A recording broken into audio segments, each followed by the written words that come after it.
श्रीमन्महागणाधिपतये नमः।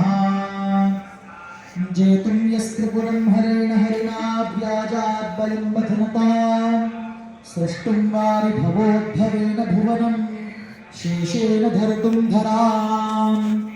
पार्वत्या महिषासुरः प्रमथने सिद्धादिभिः सिद्धये ध्यातः पञ्चशरेण विश्वजितये पायात् स नागाननः।